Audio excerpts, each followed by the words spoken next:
The morning Celia Rourke walked into Harding's depot wearing her dead mother's dress. She had no idea that the very thing the town would mock her for would be the thing that changed her life forever. The year was 1878, and the small cattle town of Dustfield, Texas, sat baking under a September sun that had not offered a single cloud of mercy in 3 weeks. The town was not large by any measure.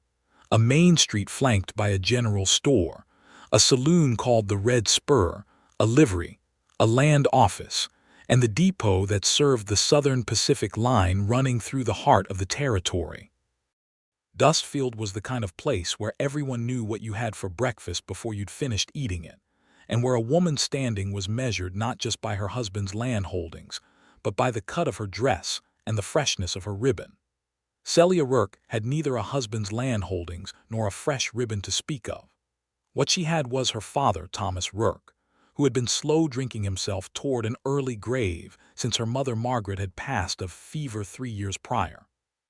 She had her younger brother, Danny, who was 14 and still soft around the edges in the way boys are when they've lost something fundamental too early. And she had the 32 acres of dry, struggling farmland on the eastern edge of Dustfield that her father had mortgaged twice against the bank of Harding County. Celia herself was 22, with dark auburn hair that she kept pinned under a bonnet when she was working and let fall loose only when she was alone on the porch at dusk.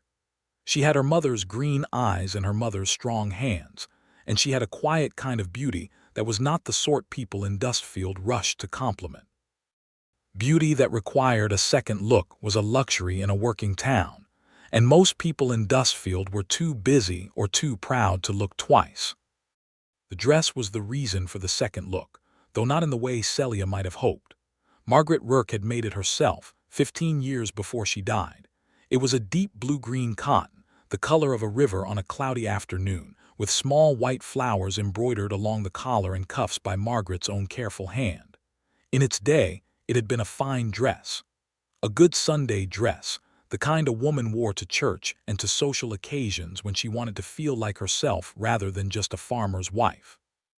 Margaret had worn it the day Thomas proposed, according to family lore, and she had kept it wrapped in muslin at the bottom of the cedar chest in the bedroom. Celia had not planned to wear it to the depot on the morning of September the 7th. She had planned to wear her own good blouse and her brown skirt. But Danny had knocked over the water basin while she was still in her underclothes, and the blouse had been soaked through in the resulting flood of laughter and apology and her father's slow rousing from the kitchen chair where he'd fallen asleep. With no time to let it dry and no other decent option, she'd gone to the cedar chest. She had lifted the dress out slowly, unfolding it with both hands the way you'd handle something borrowed. It smelled of cedar and lavender, and something underneath that she couldn't name but recognized in her chest as belonging entirely to her mother. She had stood in front of the small cracked mirror in the bedroom and put it on, and for a long moment she had simply looked at herself. She looked like Margaret Rourke. Not exactly. Celia was taller and broader in the shoulders, but the resemblance was startling in the pale morning light.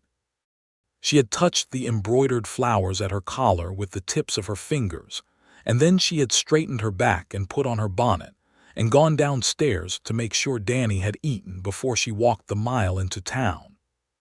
The purpose of her trip to the depot was practical. A parcel was waiting under her father's name, a set of replacement plow parts ordered from a supplier in San Antonio. Thomas was in no state to collect it himself, and the parts were needed before the next planting window closed. So Celia had gone, dress and all, walking the dusty mile into Dustfield with her chin up and her hands steady. She had reached the depot at 9:30 in the morning, which was, as misfortune would have it, the exact hour at which the Southern Pacific's 11:30 morning train was expected to take on water and passengers. The platform was therefore occupied by no fewer than a dozen people, ranchers' wives, merchants, a couple of cowboys waiting to ride the cattle cars east, and most significantly, Vera Marsh and her daughter Dolores, who were the two most reliably unkind women in Harding County. Vera Marsh was the wife of Gerald Marsh, who owned the biggest cattle operation in the region. She wore imported calico and had her dresses made by a seamstress in San Antonio who charged prices that would have fed the Rourke family for a month. Dolores was 19 and had inherited her mother's nose for social hierarchy and her father's lack of patience with those below her in it. Celia had barely set foot on the depot platform when she heard Dolores draw in a sharp breath and lean toward her mother. "Mama, look at that dress," Dolores said, pitching her voice at exactly the register that carries without being obviously intentional. "Is that Lord? I think that's Margaret Rourke's old dress. I remember seeing it in church years ago." Vera Marsh turned her head in the unhurried way of a woman who has never needed to be subtle. Her eyes moved over Celia from the hem of the blue-green dress to the bonnet to the worn leather shoes, and something that was trying to be a smile curved the corner of her mouth. "Celia Rourke," she said. "Coming to collect for your father, I expect." "Yes, ma'am," Celia said, keeping her voice even. She did not stop walking toward the depot door. "That dress," Vera said, addressing the platform generally now, her voice carrying a tone of theatrical sympathy, belonged to her mother. "The poor woman's been gone 3 years, and it looks as though the family is still making do with what she left behind." There was a low ripple of laughter from somewhere behind Vera. One of the cowboys near the east end of the platform turned away like he wanted no part of it. A merchant's wife near the door looked at Celia with an expression that was more pity than cruelty, but pity can land just as hard. Dolores added, with the particular viciousness of the young and insecure, "It does seem a shame to wear something so out of fashion to a public place. The stitching alone must be, what, 15 years old?" Celia had stopped walking. She had stopped because she had learned from years of practice that walking faster in moments like these only invited escalation. She stood on the depot platform with the September sun coming down on her and the smell of the tracks hot in the air, and she looked at Vera Marsh and her daughter with the kind of stillness that comes not from calm, but from the decision to be calm. She was about to say something she would have kept quiet and correct, something that acknowledged nothing and defended nothing, when a voice came from her left, from the direction of the water tower where the locomotive was being serviced. "Pardon me," the voice said. It was a man's voice, low and even, with the unhurried quality of someone who was used to being heard without raising it.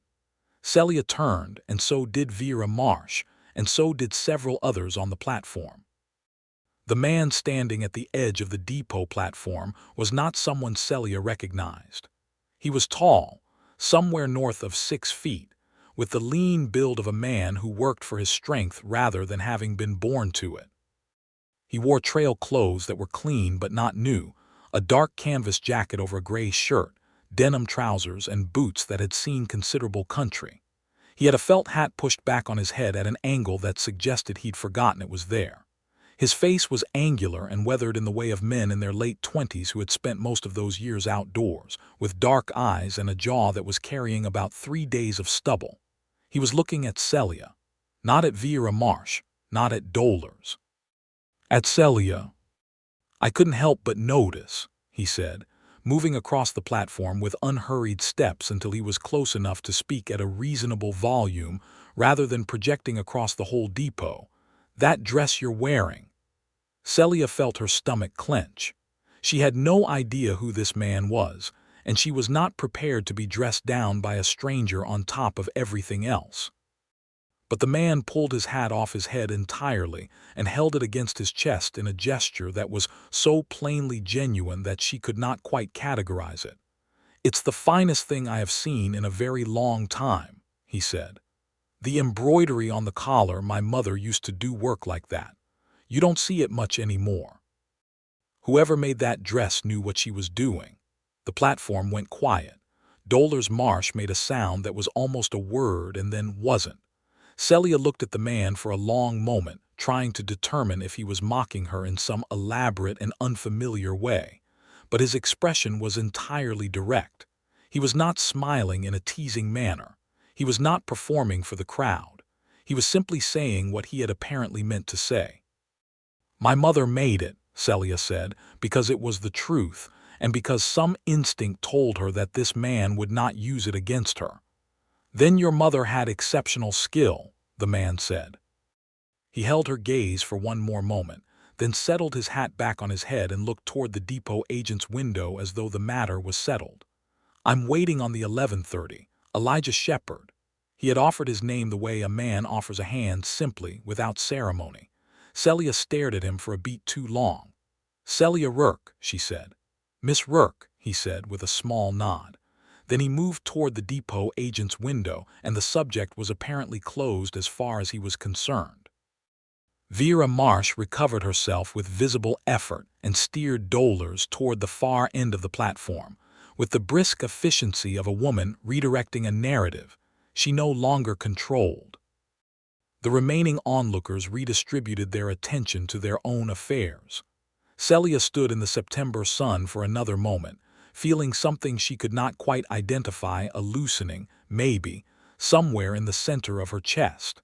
She went inside and collected her parcel. The plow parts were heavier than she'd expected, bundled in oilcloth and twine. She signed for them at the agent's window and then stood in the depot's dim interior, calculating whether she could carry the parcel the mile home or whether she should leave it and come back with the wagon. The wagon meant another trip, which meant another hour lost, which meant the afternoon work would run into dark. I can carry that out to the platform for you, said the depot agent, a thin man named Harvey who had worked this window since before Celia could remember. He added, with the uncomfortable kindness of a man who had witnessed the scene outside and felt bad about his own silence during it, and there's a freight wagon heading east on the main road around midday. Old Bert Hollies usually stops here before he goes. He'd likely carry a parcel. Thank you, Harvey, Celia said, and let him take the parcel. She came back out onto the platform with the oilcloth bundle, which Harvey set on the bench near the door, and found herself almost immediately adjacent to Elijah Shepard, who was sitting on the same bench with his elbows on his knees and a piece of paper he appeared to be studying. Traveling to San Antonio, she asked. She was not sure why she asked it. Something about the way he had spoken to her made ordinary conversation feel permissible. He looked up from the paper. Past it, he said. I've got land business in Careville, surveying work. He folded the paper and tucked it into his jacket. You're from here, Dustfield. All my life, she said. Is it usually like that, he asked. It was a direct question without any particular softness around it, and she found she appreciated the directness. Like what, Mr. Shepard? The way those women spoke to you just now. Celia set the parcel on the bench beside her and smoothed her hands against her knees. The Marsh family owns most of the large operation in this county, she said. Mrs. Marsh has opinions. She shares them. That's one way to put it, he said. I've heard worse, Celia said, which was true. Elijah Shepard looked at her for a moment, and then he looked out toward the tracks where the locomotive was still taking on water with a deep, rhythmic hiss of steam. The dress is genuinely beautiful, he said, and his tone was matter-of-fact, which somehow made it more affecting than if he had been ornate about it. I wasn't saying it for their benefit. I meant what I said. I know, Celia said, and she realized as she said it that she did know. It was my mother's. You said, she's been gone 3 years. Elijah Shepard turned back to look at her. Something in his expression shifted just slightly, a softening that was not pity. She would have felt pity differently, but recognition. I'm sorry, he said. She would have been glad I wore it, Celia said. She had strong opinions about dresses going unworn. He made a sound that was almost a laugh, but quieter than that, more like the shape of a laugh held at a lower register. She sounds like a practical woman. She was the most practical woman I ever knew, Celia said, and the most stubborn. Good combination, he said. They sat for a few more minutes in the kind of comfortable silence that is unusual between strangers, while the locomotive continued to take on water and the platform gradually repopulated with departing passengers. When old Bert Hollies' freight wagon eventually rolled up to the depot, and Harvey pointed him toward Celia, she stood and shook hands with Bert and arranged for the parcel to be carried east to the Rourke farm. She was about to leave the platform when Elijah Shepard stood as well. He had heard the conversation with Bert and he now said, "I hope the farm fares well, Miss Rourke." It was a straightforward thing to say, and yet it landed with a kind of weight that made her think he had listened carefully enough to understand the situation, the plow parts, the timing, the practical urgency that had brought her to the depot in her mother's dress, and that his well-wishing was therefore specific rather than social. "Thank you," she said. And then, because she was her mother's daughter and her mother had been both practical and stubborn, she added, "Safe travels, Mr. Shepard." She walked back down the depot steps into the September heat and started the mile home, and she did not let herself think about him until she was well past the edge of town. Then she thought about him for most of the walk. 3 days passed. The plow parts arrived with Bert Holly's at mid-afternoon on the day she'd expected them, and she and Danny spent the following morning replacing the broken blade and adjusting the beam to a sharper angle for the rocky eastern field. Their father came out and watched for a while from the porch and then went back inside. He was not a bad man, that was the part that made it hardest. He was simply a man who had loved his wife so thoroughly that her absence had taken most of the available light with it, and he was slow to find his way back. Celia went to church on Sunday in her own clothes, the blouse that had dried from its Monday soaking and the brown skirt, and she heard the tail end of a conversation between two women that confirmed the depot incident had already completed its full circuit of Dustfield's gossip network. One woman said something about the Rourke girl and her poor mother's old things, and the other woman made a sympathetic sound that was more performance than feeling. Celia walked past them into the church with her head up and her hands folded in front of her, and she sat in the third pew from the front as she always did. The following Thursday she had occasion to go back to the general store for flour and coffee, and a length of cotton she needed for patching Danny's work trousers. The store was run by a man named Phil Castor, who was fair and decent, and who had extended the Rourke family credit with the patient grace of a man who did not wish to embarrass them. She was at the counter with her list when the bell above the store door sounded. She turned because she always turned at the door sound. It was a habit from years of managing the farm's small commerce and knowing who was coming and going, and she found herself looking at Elijah Shepard. He was still in trail clothes, though different ones, a lighter shirt today, a tan vest. He had clearly not taken the 11:30 on that previous Saturday, or if he had come back. He stood in the doorway of Castor's general store in Dustfield, Texas, and he looked across the room at Celia Rourke, and the corner of his mouth moved in a way that was not quite a smile but was something. "Miss Rourke," he said. He moved past the door and let it close behind him. "Mr. Shepard," she said, "I thought you were bound for Careville." "The survey work got delayed," he said. "The man I'm meeting ran into problems of his own. I've been waiting on a telegram that should have come 2 days ago." He stepped up to the counter where Phil Castor was waiting with the patient expression of a man who had seen many things. "I've been staying at the boarding house on Grove Street, Mrs. Finney's." "I know Mrs. Finney's," Celia said. She accepted her wrapped parcels from Phil Castor, settled her account, and then turned back to Elijah Shepard because leaving felt abrupt and she did not want to leave. "How is the farm?" he asked. It was the same specific kind of question she had noted before, not "how are you," which would have been social, but "how is the farm," which meant he remembered. "The plow work has started," she said. "Danny and I got the new blade in."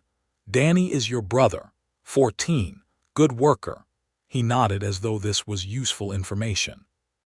He placed his own order with Phil Castor tobacco, a small box of cartridges for a rifle, a can of peaches, and while Phil gathered the items, he leaned slightly against the counter and said, "There's something I'd like to ask you, Miss Rourke, if you don't mind a direct question." "I've found I prefer them," she said. "Would you object to walking with me?" "Not today if you're busy, any time that suited you." She looked at him. He looked back. The request was stated simply, and he did not try to ornament it with either charm or urgency, both of which she would have been suspicious of. It was simply a question. "Saturday afternoon," she said. I can usually spare the afternoon if the morning work is done. Saturday afternoon, he said, wherever you'd like to walk. She told him to meet her at the old mill road at 2 o'clock, because it was the walk she knew best, and it was far enough from the center of town that Vera Marsh's windows did not overlook it. He was there at 2 o'clock on Saturday, leaning against the fence post at the head of the mill road with his hat in his hands, and the afternoon sun cutting across him at an angle that made him look like something from one of the illustrated magazines that came occasionally in mail from the East. He straightened when he saw her coming down the lane and put his hat on and waited for her to reach him. They walked for 2 hours along the mill road and then along the creek bed, where the cottonwoods were beginning to think about turning. She told him about the farm, the 32 acres, the 2 fields currently under rotation, the small kitchen garden her mother had started, and that she maintained with genuine love even when everything else felt like labor. She told him about Danny, who was smart and ought to be in a school better than the one Dustfield offered, but who was needed at home and knew it and bore the knowledge with a grace she thought was more than she'd have managed at 14. She told him more carefully about her father. She did not dramatize it. She said only that Thomas Rourke was a good man in grief, and that grief took people differently, and that he was beginning slowly, unevenly, to find his way back to himself. Elijah Shepard listened without interrupting, and without offering advice she hadn't asked for, which Celia had discovered was rarer in a man than it should have been.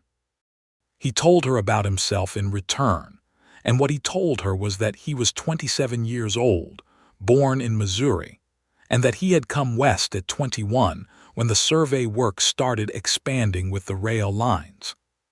He had spent 5 years following survey crews through territories that were still in the process of being mapped, sleeping rough more nights than not, and he had developed what he called a healthy respect for empty country, which she understood to mean that he found it beautiful. He had no family left in Missouri.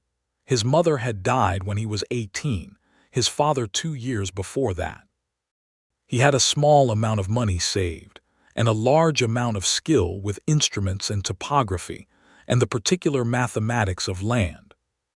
He worked for an outfit based in San Antonio that contracted surveyors to the rail lines, the land offices, and occasionally to private concerns who needed their boundaries established in law as well as in fact.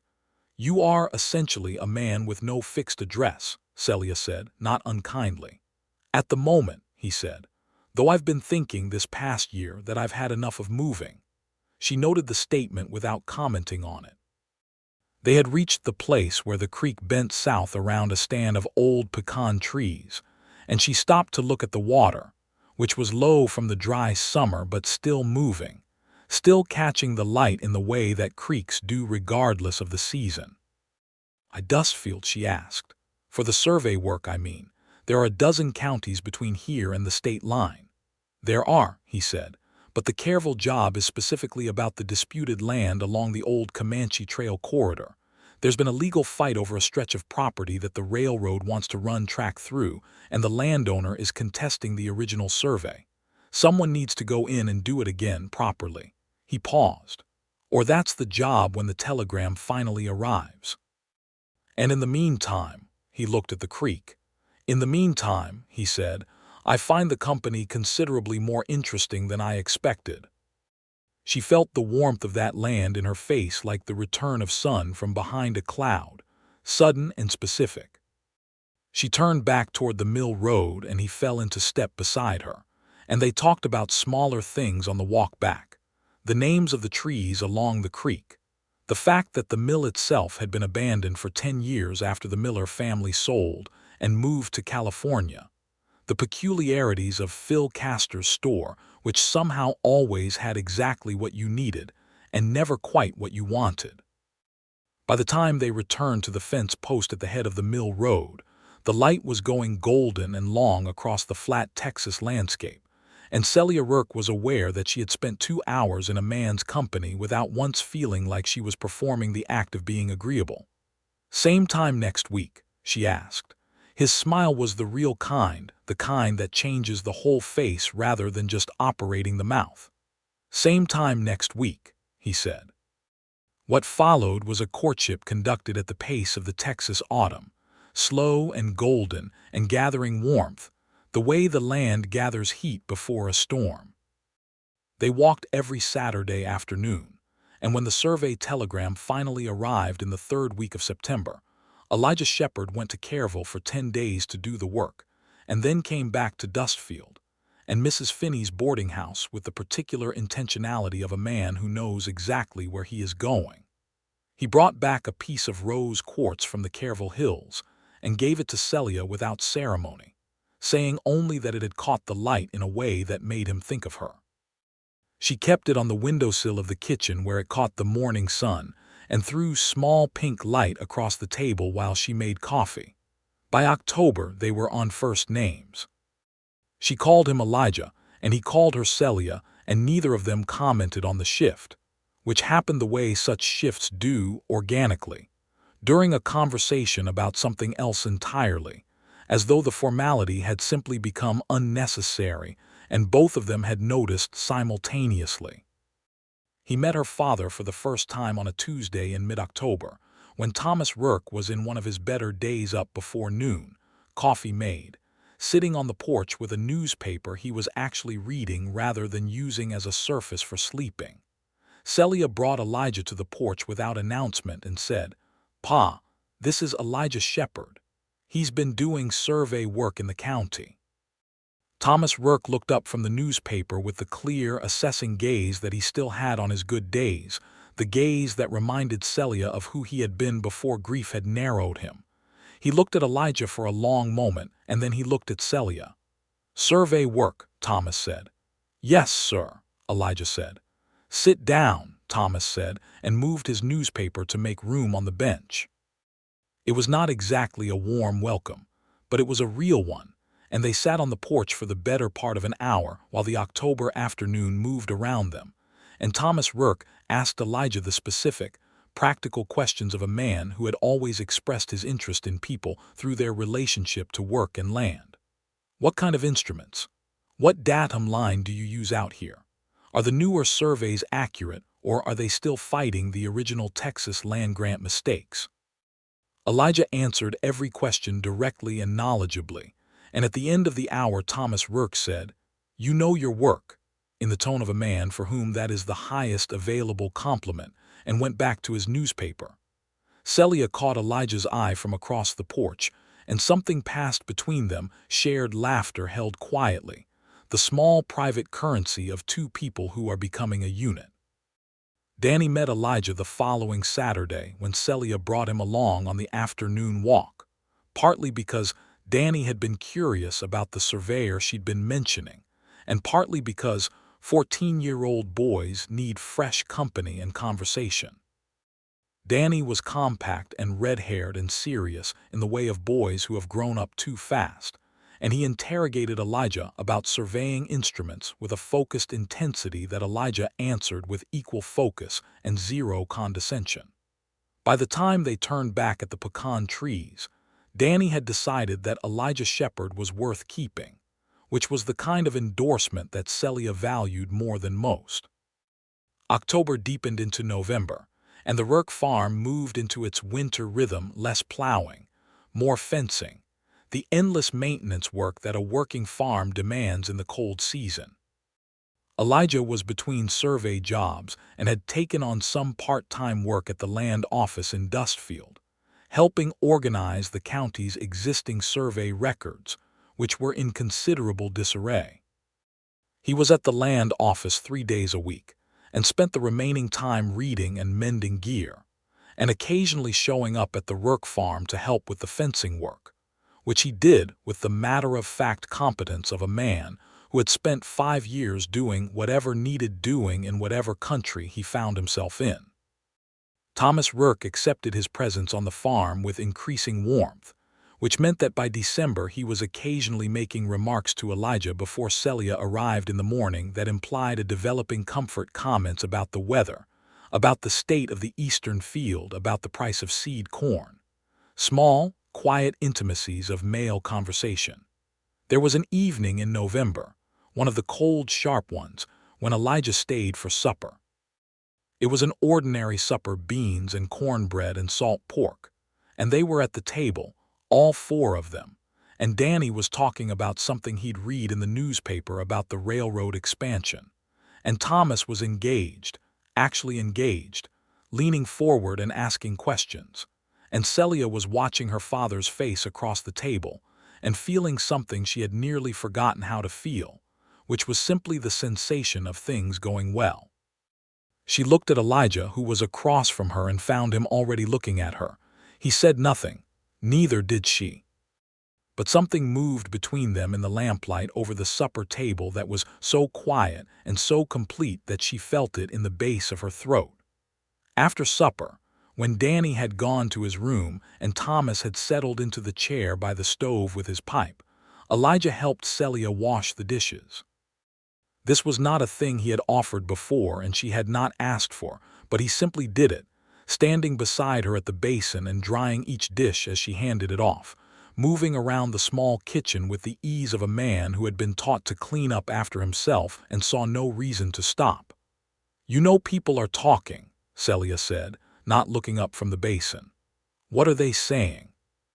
He asked. "That the surveyor is courting the Rourke girl," she said, "which is what they call me, the Rourke girl."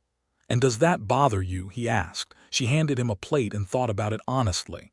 "The talking doesn't," she said. "It never has particularly. What bothers me is the part where they assume they understand the situation." "What do they assume?" "That you're interested because we're struggling," she said, flat and direct. "That you see a farm with debt on it and a father who has trouble getting out of bed, and that you think you can acquire something at a good price." She handed him another plate. "That's what Vera Marsh said to her friend at church last Sunday anyway." Elijah set the plate he was drying on the stack and turned to look at her. She kept washing, but she was aware of his full attention. "Celia," he said. She looked up. "I don't have $1 invested in this farm and I don't want one," he said. "I'm here because of you, only you, which I think you know." She held his gaze for a moment. The lamplight was warm on both of them. "I do know," she said. He held her gaze for one more beat, and then took the next dish she handed him and resumed drying. And the conversation closed there, the way certain conversations close in the Wild West, not with resolution but with understanding, which is sometimes the better outcome. December arrived with a cold front that blew down from the Panhandle and turned the Dustfield mud to iron. The pecan trees along the creek dropped the last of their leaves. The morning light came later and the evenings came earlier, and the Rourke farm pulled inward the way farms do in winter, tighter, warmer, more self-contained. Two things happened in December. The first was that Thomas Rourke, on an afternoon when Elijah was at the farm, helping repair the barn's south wall where a board had rotted through, called Elijah into the house and said, without preamble, that he wanted to be straight with the man about the state of things. He told Elijah about the 2 mortgages on the 32 acres, the amount outstanding at the Bank of Harding County, and his own assessment of what the farm needed to survive the coming year. He spoke clearly, without embarrassment, with the directness of a man who had apparently decided to be himself again. Elijah listened carefully and asked 2 or 3 practical questions, and then said that he had put together his survey savings over the winter and had enough to cover the primary mortgage, if Thomas was open to a private arrangement. He said it the same way he said everything, simply, without drama, with the tone of a man suggesting a practical solution to a practical problem. Thomas Rourke looked at him for a long time. "You're talking about my daughter," Thomas said. "I'm talking about your daughter," Elijah said. "Yes, sir. I intend to ask her." Thomas Rourke put his hand out. Elijah took it. The second thing that happened in December was the matter of the Red Spur Saloon and a man named Cal Driscoll.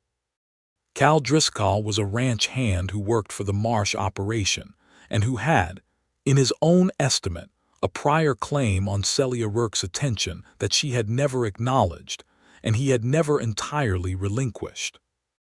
He was broad-shouldered and not unintelligent, but he drank with the dedication of someone trying to outpace his own thoughts. And he had heard the same Dustfield gossip about the surveyor and the Rourke girl that everyone else had heard, and he had reached a different conclusion about what to do with it. On a Thursday evening in the second week of December, Elijah was at the Red Spur having a quiet drink after a long day at the land office when Cal Driscoll came in with 2 Marsh Ranch hands and occupied the space at the bar with the particular energy of men who have already had a few drinks somewhere else. Elijah noticed them the way a man notices anything potentially significant, which is to say he looked once, assessed, and returned to his drink. He had no quarrel with Driscoll that he knew of. Driscoll, however, had decided to have one. It started with comments made to the bar generally about surveyors who came through towns taking measurements of things they didn't own.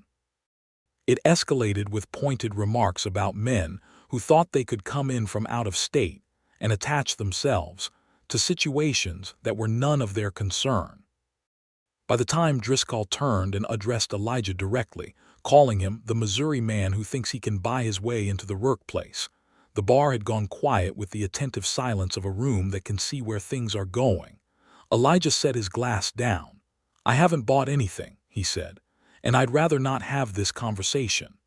"I'd rather not have it too," Driscoll said. "So why don't you take your survey instruments and get back on the next train east?" "That's not going to happen," Elijah said, at the same low, even volume he appeared to use for all communications. What happened next was not a gunfight. This was not that kind of story, and neither man was that kind of fool. What happened was that Driscoll grabbed the front of Elijah's jacket, and Elijah took his wrist and applied the specific pressure of a man who knows exactly where the bones are and what they require, and Driscoll made a sharp sound and stepped back, and the Red Spur's barman, a large, quiet man named Abe who had seen everything twice, put both hands on the bar and said, "That's enough," in a tone that ended the matter. Driscoll and his companions left. Elijah straightened his jacket and finished his drink. The bar returned to its normal volume. What bothered Elijah was not the altercation itself, but the fact that he had been unable to stop thinking about how Celia had looked when she mentioned Vera Marsh at church, how she had kept her voice flat and level, and had not let any of it show, the way someone does when they have been smoothing their own hurt away for so long that it has become a reflex. He had been carrying that image for weeks, and it had settled into him like a splinter, small, deep, impossible to ignore. He went to the Rourke farm the next morning. Celia was in the kitchen when he knocked, and she opened the door and took one look at the way he was standing, not hurt, not alarmed, but with the specific focused expression of a man who has made a decision, and she said, "Come in, sit down, tell me what's happened." He told her about Driscoll, not dramatizing it, not minimizing it, but telling her the facts in the order they had occurred. She listened with both hands around her coffee cup and her eyes steady on his face. "Cal Driscoll has been an annoyance since I was 17, she said when he'd finished. "He proposed twice and I said no both times and he never quite accepted it as final." "Are you safe?" Elijah asked.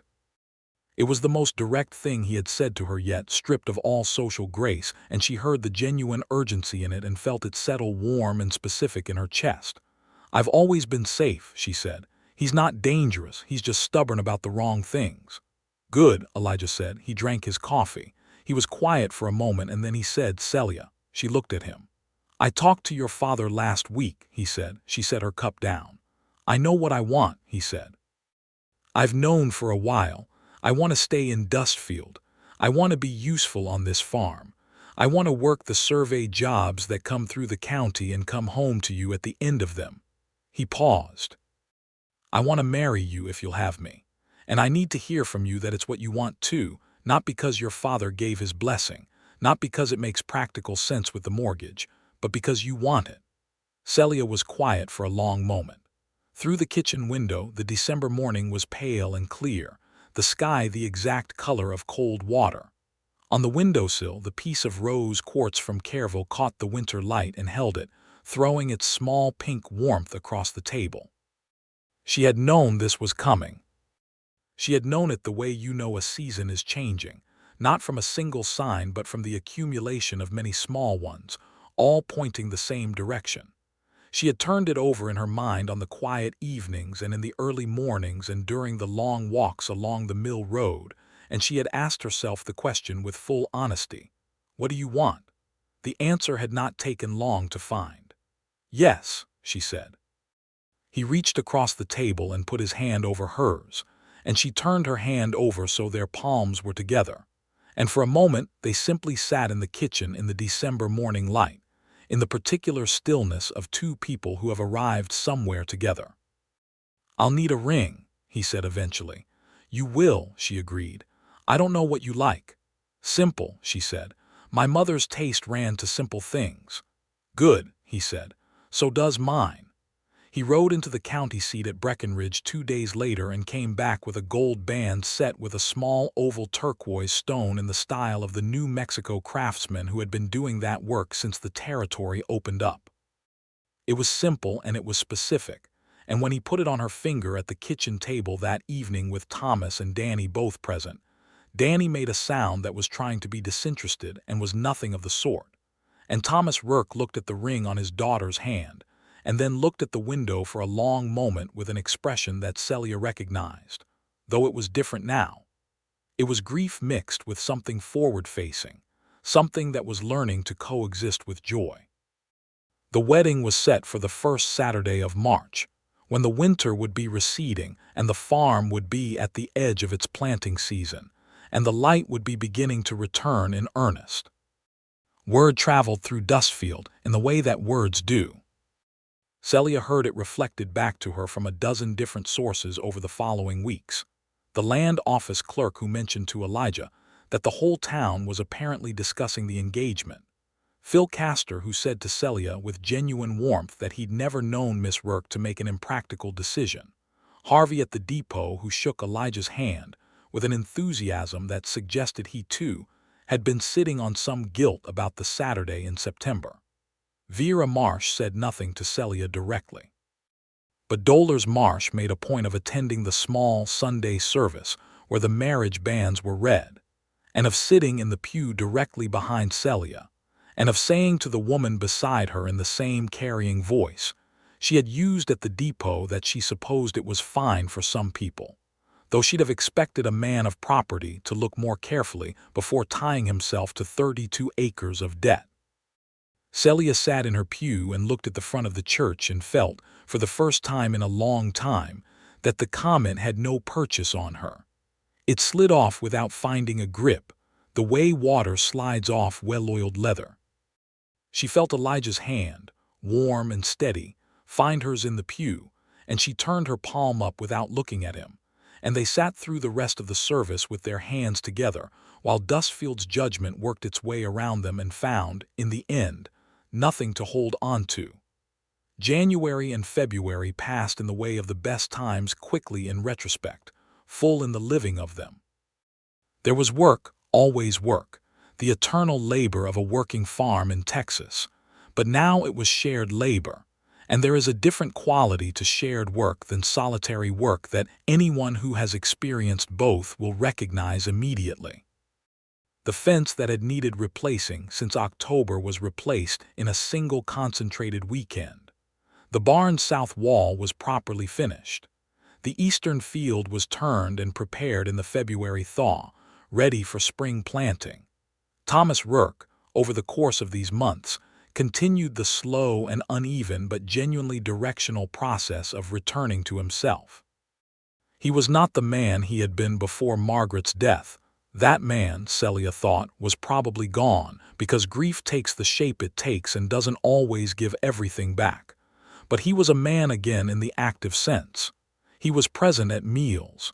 He was engaged with the farm work. He was, on several occasions, the one who made coffee before anyone else was up. One evening in February he came to the kitchen where Celia was mending and sat down across from her and said she would have liked him. Celia looked up from her mending. "Your mother," Thomas said. "She would have liked Elijah. She liked people who did what they said and said what they did." He paused. "She would have been pleased about the ring, too." She had opinions about jewelry, Celia said. Strong opinions, Thomas agreed. He was almost smiling. That turquoise is what she would have called right. Celia looked down at the ring on her finger. She had worn it every day since December, watching it catch the morning light the same way the rose quartz did, but differently warmer, more permanent. I know, she said. The wedding was held on the first Saturday of March, 1879, in the same church where the banns had been read. There was no elaborate ceremony. This was not the kind of people or the kind of country where elaborate ceremonies were the norm. The minister, a man named Brother Davis who had buried Margaret Rourke and baptized Danny, and married half the county over a 30-year tenure in Dustfield, conducted the service with the practiced warmth of someone who means every word even when he has said them 100 times before. Celia wore the blue-green dress. She had debated it. She had spent several evenings holding the dress across her arms in the lamplight, thinking about what it meant and what it would say to the congregation, and whether she was being sentimental beyond reason. She had thought about Vera Marsh and Dollars Marsh and the depot platform and the September sun. And then she had thought about her mother, and about what her mother had worn the day Thomas proposed, and about what it would mean, the specific, irreversible meaning of it, to be married in the same dress that had been wrapped in muslin at the bottom of the cedar chest for 3 years, waiting. She wore the dress. She washed it and pressed it and resewed 2 small sections of the embroidery at the collar, where the thread had begun to loosen. And she pinned her hair up the way she imagined her mother might have worn hers. And she walked into the church on her father's arm on the first Saturday of March, with the sun coming in through the east windows, and the blue-green dress catching every bit of it. Elijah Shepard was waiting at the front of the church in his best clothes, a dark coat that he had purchased new for the occasion, white shirt, boots that had been polished until they held a reflection. He was standing straight and he was looking at the door when she came through it, and when he saw her in the blue-green dress with the morning light on her, something in his face changed in a way that was not subtle and was not meant to be. The same way he had looked at her the first time, on the depot platform in September, not at the dress, at her. Brother Davis performed the ceremony.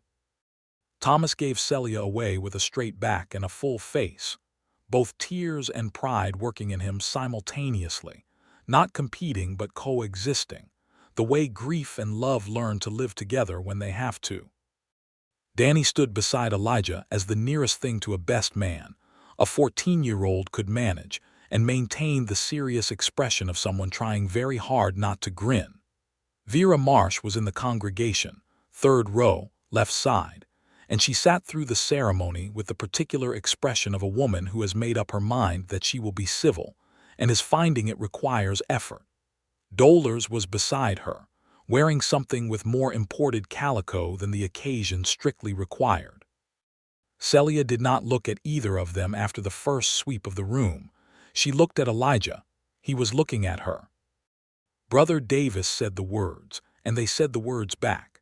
And when it was done and Elijah put his hands on either side of her face and kissed her in the March morning light with the whole of Dustfield watching, Celia Rourke felt the ground under her shift into something more solid than it had been for a long time.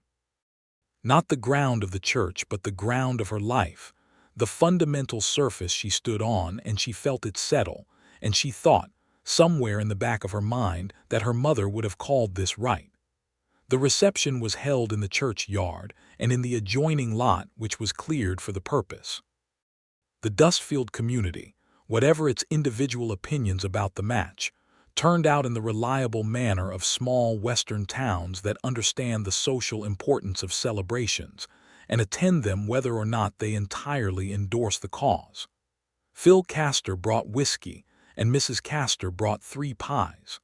Harvey from the depot came with his wife and shook Elijah's hand again. Old Bert Hollies arrived with 2 jugs of something he had made himself, which he gave to Thomas Rourke with a clap on the shoulder. The day was warm for March. The light was the particular gold of early Texas spring, still carrying the memory of winter in its clarity. Someone produced a fiddle, and then someone else produced a guitar, and the afternoon became the kind of afternoon that works itself into memory the way certain days do. Not as a sequence of events, but as a feeling, a quality of light and sound that your body keeps even when the details have gone. Elijah danced with Celia in the church yard in the afternoon sun, with the fiddle going bright and sure behind them, and they were neither of them particularly accomplished dancers, which made it better rather than worse. Two people learning each other's rhythm in real time, finding the accommodation naturally, without instruction. "Mrs. Shepard," he said at one point, trying the words. She considered. "It sounds right," she said. "It does," he agreed. She pressed her forehead briefly against his shoulder, just for a moment, just the length of one measure of the fiddle music. Then she straightened up because she was her mother's daughter and her mother had been both practical and stubborn, and she asked him if he'd eaten, because she hadn't seen him touch any of the food and there were 3 of Mrs. Castor's pies that weren't going to eat themselves. Cal Driscoll did not attend the wedding. He had left the Marsh operation at the end of January, reportedly for work further west, and the question of his prior attachment to Celia Rourke closed itself in the way that certain questions do when life moves past their relevance. Vera Marsh attended the reception for exactly long enough to be seen attending it, and then left with dolors, who cast one last look at Celia in the blue-green dress, with the kind of expression that might, if you were generous, be interpreted as something approaching respect. The newly married Shepards spent their wedding night in the spare room of Mrs. Finney's boarding house, which was a significant improvement over their ordinary accommodations, and which Mrs. Finney had dressed with extra blankets and a vase of dried flowers with the genuine warmth of a woman who had housed Elijah for 6 months and had developed proprietary feelings about his happiness. They talked long into the night, in the way that people do when they are new to each other's undivided company, and find the world inexhaustibly interesting when viewed from that position. They talked about the farm and its future and the survey work, and what it would look like when Elijah had contracts enough to hire an assistant. They talked about the eastern field and what to put in it this spring. They talked about Danny in school, because Celia had been turning over the idea of correspondence courses, which the land-grant colleges in the state were beginning to offer, and whether 14 was too young or the right age exactly. They talked about Margaret Rourke. "Tell me about her," Elijah said. They were in the dark, the dried flowers pale shapes on the windowsill, the town quiet outside. So Celia told him. She told him about a woman who had come to Dustfield at 20 from a family in Kentucky who had not been pleased about a Texas farmer, and who had made the decision with the same brisk finality she brought to everything, who had built the kitchen garden from nothing, who had taught herself to preserve peaches, who had fought with the banker in 1869 over the terms of the first mortgage, and won a 1/4 point of interest off the rate by sheer refusal to leave his office, who had made the blue-green dress in the 2nd year of her marriage, because she had decided that a woman in a working town who never owned anything beautiful was a woman slowly losing something important, who had gotten sick in the autumn of 1875 and been dead by March of 1876, taking a piece of Thomas Rourke with her and leaving her daughter to fill the space as best she could. "She sounds like someone I would have admired," Elijah said. "Everyone did," Celia said. "Even the people who found her difficult admired her, which most people found difficult too." He was quiet for a moment. "The dress made a full circuit today," he said. "She wore it the day she was proposed to. You wore it the day you were married." "I know," Celia said. "That seems right to me." "It does to me too," she said. And she turned and put her head against his chest and listened to his heartbeat while the Texas night moved around them. And she thought that right was exactly the word for it, for all of it. The rose quartz on the windowsill, the turquoise ring, the mill road in autumn, the depot platform in September, and the man who had said, without any performance or any strategy, that the dress was the finest thing he had seen in a very long time. The spring came on hard and green. The eastern field went in on time, and the kitchen garden went in early because Elijah helped with the turning, and there were two of them doing what had previously been one woman's work. Thomas Rourke was in the field every morning by 7, which was something that had not happened in 3 years, and Danny, who had adjusted to the new arrangement with the adaptability of young people who are accustomed to change, had a new quality in his face, something easier, something unburdened. The survey work expanded in the spring, which was its season, with the state's land offices busy and the rail lines still pushing their boundaries. Elijah had 2 contracts by April 1 for a stretch of the new east-west line south of Dustfield, one for a private landowner in the next county, who was fighting the same kind of old grant boundary dispute as the Careville job. He was gone 3 or 4 days at a time, returning with the specific tiredness of outdoor work and the equally specific contentment of a man who has come back to something worth coming back to. On the occasions when Elijah was away, Celia continued exactly as she had before he arrived, because she had never been a woman who required someone else's presence to function. But the house felt different in his absence, not emptier exactly, but wider somehow, the way a room feels when you know someone is expected rather than when you have given up expecting. He always came back when he said he would. That, Celia thought, was the foundation of everything. By June she was pregnant, which she told him on a Tuesday morning before he left for a survey job south of town. He was pulling on his boots at the kitchen table when she set down the coffee cup and said, "Elijah, I need to tell you something." He looked up. "There's going to be a baby," she said. "In the winter, I think. January, maybe." He sat with one boot on and one boot in his hands for a long moment, and his face went through several things in rapid succession: surprise, calculation, a blooming quality that she had no better word for than joy. He put the boot on the floor and crossed the kitchen in 3 steps and put both hands on her face, the same way he had in the church on the wedding morning, and he kissed her with a thoroughness that made the coffee go cold on the table. "January," he said. "Around then," she said. "I could be off by a few weeks." "January," he said again, as though the word needed to be said more than once to become real. Thomas Rourke received the news at supper that evening with a stillness that went on for several seconds, and then broke into something she had not seen on her father's face in 3 years, something unambiguous, something that was only joy, without the grief mixed in. Danny pumped his fist under the table, which he pretended not to do, and then said with great dignity that he supposed that was good news. The summer of 1879 in Dustfield was hot in the way of Texas summers, a full, pressing heat that sat on the land from sunup to well past sundown, and that a person either learned to work inside of or did not survive the summer. Celia worked inside of it as she always had, with the practical adjustments of a woman raised in that country, though the pregnancy added a new dimension to the heat that required some accommodation. Elijah built a second room onto the back of the farmhouse in July, working weekends with Danny and occasionally Thomas, who was now genuinely useful again in the physical sense. The room was straightforward construction, planed lumber, a window facing north for the cooler light, a door into the kitchen.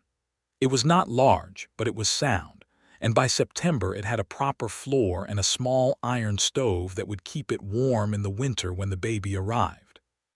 Celia watched the room go up from the kitchen window while she worked, and she felt something she recognized from the September morning at the depot, that loosening in the chest, that specific sensation of weight being redistributed into something more bearable.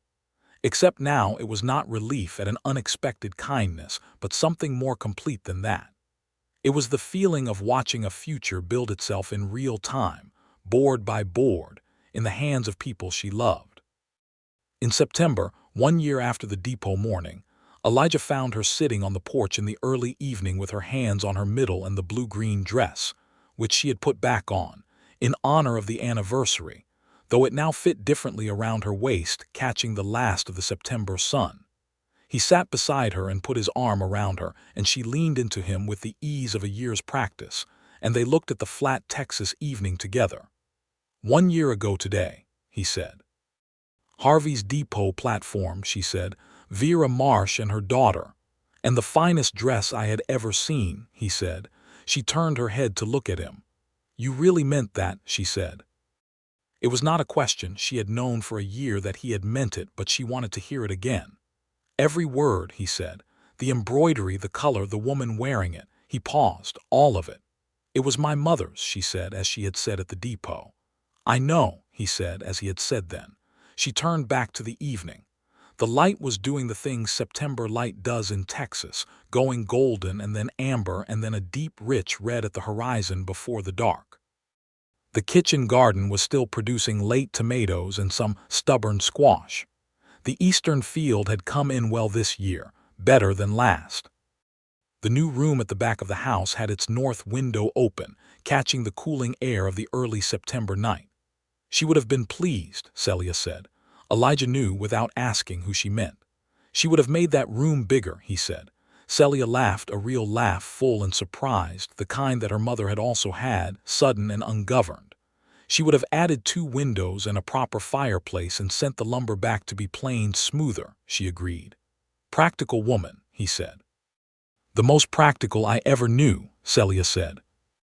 They sat until the dark came fully down and the first stars appeared, and the night sounds of the Texas flatlands took over from the day sounds, the insect rhythm, and the distant call of something in the brush, and the soft movements of the 2 horses in the corral, and the creek running low in the September drought, carrying what water it had toward whatever was waiting for it downstream. The baby came in January. He came on a Friday night with a wind from the north that rattled the window of the new room and carried the particular cold of a Texas January that is not the deep cold of the north, but has its own specific bite. The midwife, Mrs. Elba Garrett, a stout and unflappable woman who had delivered half the children in Dustfield and seemed to regard childbirth as a matter requiring efficiency rather than ceremony, arrived at the farm at 8 in the evening and produced a boy at 20 minutes before midnight. He was loud from the first breath, which Mrs. Garrett called a good sign. He had Elijah's dark hair and Celia's green eyes, and a general expression of affronted bewilderment that Elijah said was the most reasonable response to being born that he had ever witnessed. They named him Thomas Elijah Shepard. Thomas for Celia's father, who received the news by sitting down very suddenly in the kitchen chair, and then getting up again and going to the window, and standing there long enough that Danny put a hand on the old man's shoulder and left it there. And Elijah because he was his father's son, and the name had been in the Shepard family long enough to have earned its passage. Thomas Rourke became, in the months that followed, the most invested grandfather in the history of Harding County. He was up in the night when the baby cried, not always usefully but always willingly. He carried young Thomas around the farm on his hip during the spring planting and narrated everything he saw with the patient specificity of a man who had remembered how to be a father and was applying the skill to the next generation. He taught Danny to drive the team more effectively and took on the task of the north fence repairs himself, because he had decided that physical usefulness was the best thing he could offer, and he offered it fully. Celia watched her father that spring with a feeling that she could only identify as gratitude of a very specific kind, not the gratitude you feel for a gift, but the gratitude you feel when something broken mends itself properly, following the grain of the original wood.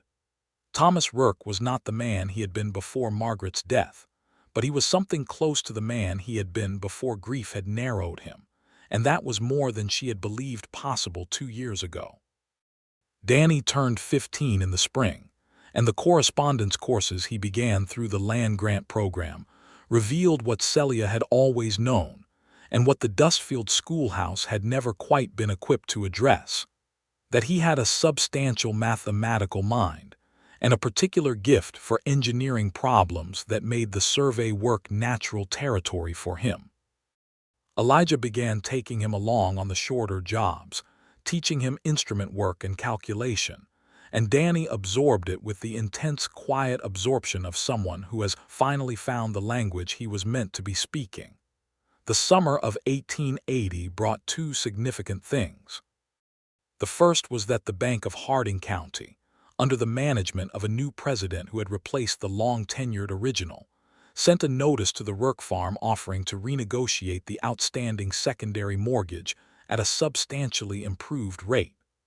Elijah reviewed the terms with the careful eye of a man who understood numbers and found them genuinely favorable, and they signed the new arrangement at the bank in town on a Wednesday morning. Celia signed alongside Elijah and watched the bank president's eyes flicker with the brief surprise of a man who had not expected a woman to sign land documents. And she signed clearly and without hesitation, because she was who she was. The second significant thing was that Gerald Marsh, having apparently reached an age at which his wife's social campaigns had become more effort than he wished to expend, sold a substantial portion of the Marsh cattle operation and retired to the considerably reduced life of a man who wants to sit on his porch. This development did not directly affect the Rourke Shepard farm, but it had the atmospheric effect of reducing Vera Marsh's influence in the county to a size that was easier to ignore, and it changed the social weather of Dustfield in the particular way that the removal of a cold front changes actual weather. Not the same afterward, but warmer.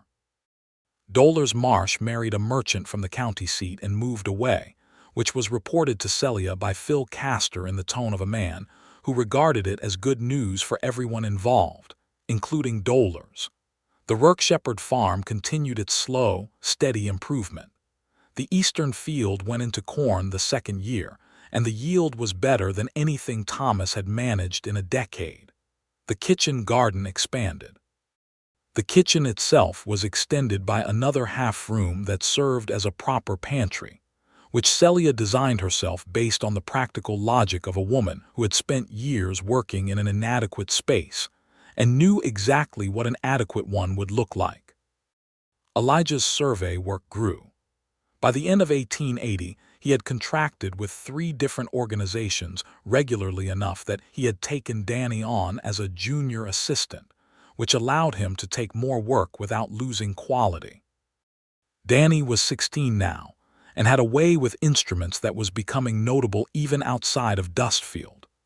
A surveyor in Abilene had written to Elijah specifically asking if the young Rourke boy would be available for a large-scale job in the spring, which meant that Danny was developing a reputation of his own in a territory where a good reputation for survey work was worth money. Thomas wrote to them one Sunday with a dignity and a sadness that he had never quite been able to achieve before on this particular subject. He told them that he had come to believe he owed Celia a better account of the years since her mother died than he had managed to give her. He said he knew that he had let her carry more than she should have, and that he had been present in body and absent in purpose for too long.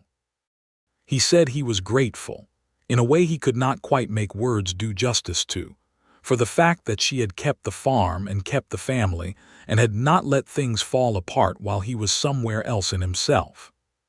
Celia read the letter at the kitchen table on a Sunday morning with young Thomas asleep in the new room and Elijah sitting across from her with his coffee, watching her read it. When she finished, she set it down on the table and she did not say anything for a moment. Then she said, "He wrote it himself." "I know," Elijah said. "He used his good handwriting," she said. "I noticed that." She folded the letter and held it for a moment. "I'm going to keep this," she said. "Of course," he said. She put the letter in the cedar chest in the bedroom, in the same place where the blue-green dress had waited for 3 years between its 2 occasions of being worn. She set it carefully in the cedar-smelling dark alongside the muslin wrapping, alongside the past that was not gone but was simply present differently. The way people who are loved remain present even after they are gone, in the dresses they made and the letters they wrote, and the daughters who walk like them, and the sons who carry their names. The winter of 1880 going into 1881 was cold in the proper way. A sustained cold that brought some snow to the flat Texas country, which the land received with the slightly surprised manner of someone getting something they didn't ask for but find they don't entirely mind. Young Thomas Shepard, who was just past his first birthday, encountered snow for the first time on a Wednesday morning and expressed his opinion of it with the thoroughness of a boy who was going to have opinions about things his whole life. Thomas Rourke stood in the snow in the yard with his grandson on his hip, pointing at the white-covered fields and naming things. That's the corn stubble. That's the fence line. That's the pecan tree your great-grandmother planted the winter she arrived. And Celia watched them from the kitchen window with her hands around a coffee cup and a feeling in her chest like the particular warmth of something that has been long cold finally finding its temperature. By the spring of 1881, with the planting season returning and the survey contracts coming in steadily, and Danny gone to Abilene for the large job that had been offered in the fall, the Rourke Shepard farm was a going concern in every sense. The debt on the property was reduced to manageable terms. The fields were productive. The house had expanded to something that could be called comfortable. Thomas Rourke was a functioning and genuinely present member of the household. And Celia was, in the early stages, expecting again.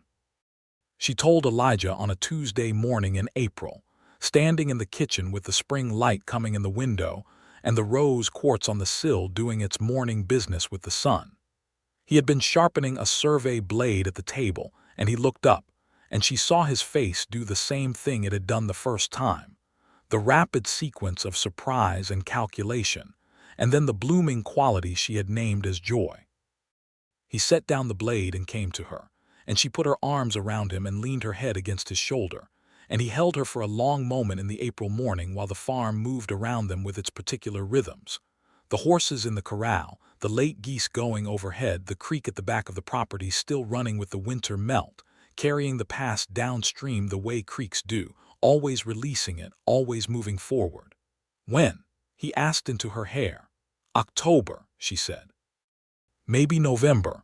Boy or girl this time, he asked. I have no idea, she said. I barely managed to predict the first one correctly. He laughed. The real laugh, the one that changed his face. Young Thomas arrived at the door of the kitchen at that moment, having apparently woken early and made his purposeful way from the new room to the kitchen in the manner of a 14-month-old who had decided that whatever was happening in there was more interesting than sleeping. He stood in the doorway with his dark hair wild from the pillow and his green eyes wide, assessing the situation. Morning, Elijah said to him. Mo, young Thomas said, which was his current position on the subject. They sat together at the kitchen table, Elijah, Celia, and the boy between them on the bench, and the April morning laid itself out through the windows in its long spring light, warm and promising, and full of the forward-leaning quality of a season that has made up its mind. Celia poured coffee and Elijah broke open the cornbread from the previous night, and young Thomas conducted his customary investigation of whatever was on the table, proceeding with the thorough methodology of a child who takes nothing for granted. Thomas Rourke came in from the porch at 7:30, having already checked the north fence as he did every morning now, with the regularity of a man who has found his purpose again in the small daily acts of keeping a farm. He stopped at the door and looked at the three of them at the table in the April light. Coffee's made, Celia said. He came in and poured himself a cup and sat down at the head of the table where he had sat every morning of his adult life in this house, and he looked at his daughter and his son-in-law and his grandson, and something in his face was so completely at peace that Celia had to look away for a moment, because the fullness of it was almost more than she could hold without her own expression giving way entirely. Later that morning, when the men were in the field and young Thomas was down for his first sleep of the day, Celia went to the bedroom and opened the cedar chest. She lifted out the blue-green dress in its muslin wrapping and unfolded it slowly across the bed. The embroidery at the collar caught the light, the small white flowers that her mother had made one stitch at a time, patient and specific, in the second year of her marriage when she had decided that a woman in a working town who never owned anything beautiful was a woman slowly losing something important. Celia looked at it for a long time. She was not sentimental in the way that some people are sentimental, operating from feeling without logic. She was her mother's daughter, which meant she was practical and stubborn, and she understood that the meaning of a thing is not separate from the thing itself. The dress was beautiful because it had been made beautifully, and it was precious because of who had made it, and it would be passed on because certain things deserve their continuation. She was thinking already about a daughter, though it was too early to know. If it was a daughter, there was a dress waiting. If it was a son, the dress would wait longer. Either way, it would wait, as it had always waited, in the cedar-smelling dark at the bottom of the chest, wrapped in muslin, patient as everything that understands its own value, unhurried, preserved, certain that it would be needed when it was needed. She folded it back into the muslin and set it in the chest and closed the lid, and she went back out into the April morning, where the farm was going about its business, and the survey instruments were laid out on the porch table, and young Thomas's second boot was somewhere in the yard because he had thrown it there earlier, and she had not yet retrieved it. She found the boot and set it on the porch step. She stood for a moment in the April light, looking at the farm, the fields, the fence line, the pecan tree that her mother had planted, the new room on the back of the house, the corral with its 2 horses, the kitchen garden just beginning to show its first green, the creek just visible between the trees at the back of the property, running with the last of the winter melt, moving south and west in the way of all water in that country, finding the downhill grade and following it without second thought. She had been 22 years old on a September morning in 1878, and she had walked a mile into Dustfield in her dead mother's dress to collect a parcel of plow parts for a farm that was mortgaged twice, and a man she had never seen before had looked at her across a depot platform and said that the dress was the finest thing he had seen in a very long time. And he had meant it. And that had been the beginning of everything. She put her hand on her middle for a moment, where the April child was still more possibility than presence, still the quiet beginning of a person who would need, in time, a name and a story and a world to come into. The world was there. The story was there. The name would come.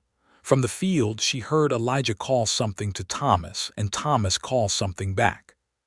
She heard young Thomas begin to wake in the new room, beginning the half-cry that was really a summons rather than distress, the sound of someone announcing themselves to whatever room they were in.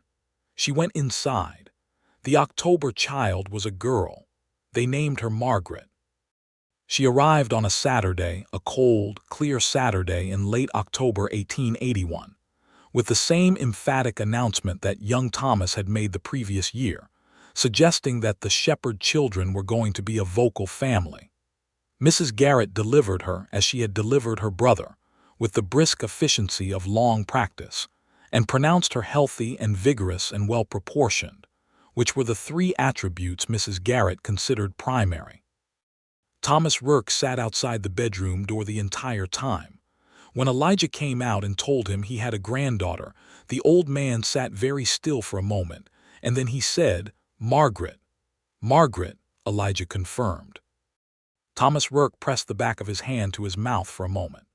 Then he straightened up and stood and went into the room where his daughter was sitting up in the bed with the newborn in her arms, and he looked at his granddaughter with the full weight of everything that name contained, his wife, his grief, his recovery, his gratitude, and he put a finger against the baby's small fist, and the baby's fist closed around it, as small and complete and certain as a seed.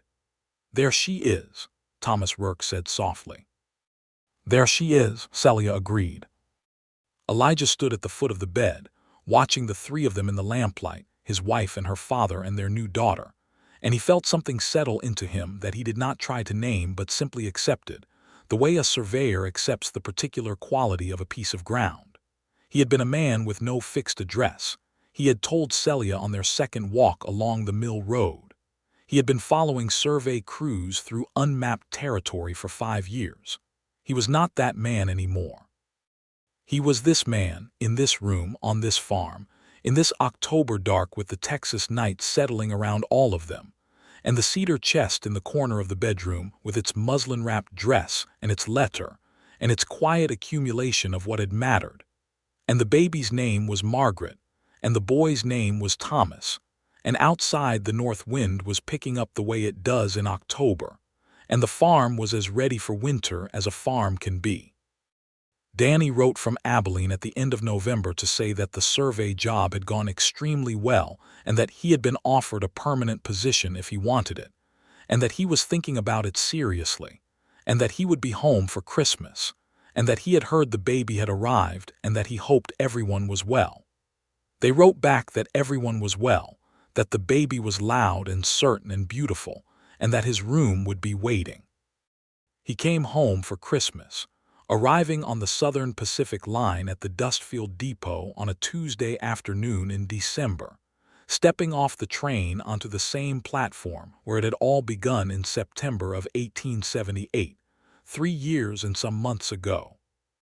Celia was there to meet him with young Thomas on her hip and Elijah standing beside her, and Danny came down the steps with his hat in his hands and his red hair somewhat grown out, and an expression on his face that was the expression of someone who has been away and is glad to be back. He shook Elijah's hand and ruffled young Thomas's hair, and then he hugged Celia, a real hug, the kind that means something, and for a moment they stood on the Dustfield Depot platform in the December afternoon with the Southern Pacific idling behind them, and it was the same platform and the same December light and Celia was wearing, because it was a special occasion, and because she had decided it would always be for special occasions now, the blue-green dress. Danny stepped back and looked at it. He would have been too young, 11 years old in 1878, to have been at the depot that September morning, but he had heard the story from Thomas Rourke on more than one occasion, the way Thomas had taken to telling family stories again, and he recognized the dress from the telling. "Mama's dress," he said. "Mama's dress," Celia said. He looked at it for a moment. "It's something," he said, with the compression of a young man who has not yet learned to be ornate with his feeling. "It is," she agreed. They walked back up the main street of Dustfield together in the December light, Elijah and Danny talking survey work in the way they always had, young Thomas making commentary on the passing world from Celia's hip, and the dress catching what afternoon light there was and holding it in its blue-green depths the way certain things hold light, not just reflecting it, but keeping it, letting it become part of what they are. Christmas at the Rourke Shepard farm was full in every sense. The table extended into the kitchen doorway to accommodate everyone. Thomas Rourke carved the meat and told stories about Christmases in Kentucky that his wife had told him about, keeping her version of them intact in the telling. Baby Margaret slept in her crib in the corner of the new room with the north window closed against the winter, wrapped in the extra blanket that Mrs. Finney had sent over with a note that said she expected regular reports on the children's progress. Young Thomas ate more than seemed physically possible and was undeterred by this assessment. Danny ate and talked and was entirely himself in the way of people who have been away and have come back knowing better what they came back to. Elijah looked at his family across the Christmas table, at the children, at the old man, at his wife with her green eyes and her mother's straight back, and he thought about the depot platform and the September morning, and the woman in the blue-green dress who had stood in the sun, while a fool woman said cruel things and had not flinched, not even slightly, and had looked at him when he spoke with eyes that assessed first and trusted second, which was exactly the right order. He had said the dress was the finest thing he had seen in a very long time, and he had meant every word of it. He had meant the embroidery and the color and the craft of it. But he had also meant, in a way he hadn't had language for yet on that September morning, the woman wearing it, the specific quality of her, the stillness and the green eyes, and the fact that she was holding herself together on a public platform with a precision that spoke of long practice and considerable internal resource. He had meant all of it. He still did. He reached across the Christmas table and touched her hand, and she turned it over without looking at him, the way she always did, giving him her palm in that gesture that had become as natural as breathing. And she went right on talking to Danny about the Abilene survey position, and whether the permanent offer was better compensation than the contract work, and the question of what permanent meant for a young man of 16 who still had the whole of a changing country in front of him. The cedar chest sat in the bedroom corner with its muslin-wrapped dress and its letter and its small collection of what had mattered. The past folded carefully and kept, not as a weight but as a root, the thing that holds you to where you came from while you move into where you are going. One day baby Margaret would be a woman, and there would be an occasion that called for the dress, and it would be waiting as it had waited before, patient and specific in its beauty, exact in its meaning. But that was the future's business. Tonight there was lamplight and Christmas, and the full table and the voices of people who were, against all the odds that bad years and borrowed money and grief can stack against a family, together and well. The December wind worked at the windows the way Texas winter wind does, insistently, without malice, just being what it is. The horses in the corral were blanketed and settled. The fields were sleeping under their winter surface, holding what had been planted in them, preparing for the spring. Outside, the Dustfield night was wide and clear and cold, the stars doing what stars do in the big Texas sky, showing their full number, sharp and certain, each one fixed in its place, each one throwing its small particular light across the country below without any concern for whether the country noticed or not. The country noticed. The Rourke Shepard farm sat in the middle of it, lit from within, warm in the December dark, exactly what it was. A working farm on 32 acres of Texas earth with a kitchen garden and a new room and a pecan tree, and a creek running south at the back of the property, carrying the last of the year's water to wherever it was going, always moving, always releasing, making room for what was coming next. Inside, Celia Rourke Shepard poured coffee for the table and listened to her family around her, and she was, specifically, factually, in the full accounting of what the word requires, happy. Not perfectly, and not without the knowledge of what had been lost and what still sometimes ached in the quiet hours. But happy in the way of people who have come through something and found on the other side of it a life that is genuinely theirs, built from the available materials, made beautiful where beauty was possible, held together with the particular combination of stubbornness and love and practical intelligence that her mother had practiced and she had inherited, and that her daughter, sleeping in the new room with her small certain fists, was already, in some cellular way, carrying forward. The blue-green dress was in the cedar chest, the rose quartz was on the windowsill. The turquoise ring was on her finger, and the man across the table was looking at her the way he always looked at her, with the full attention of someone who has made a permanent choice and continues, every morning, to confirm it. She caught his eye and held it for a moment. He was smiling. So was she.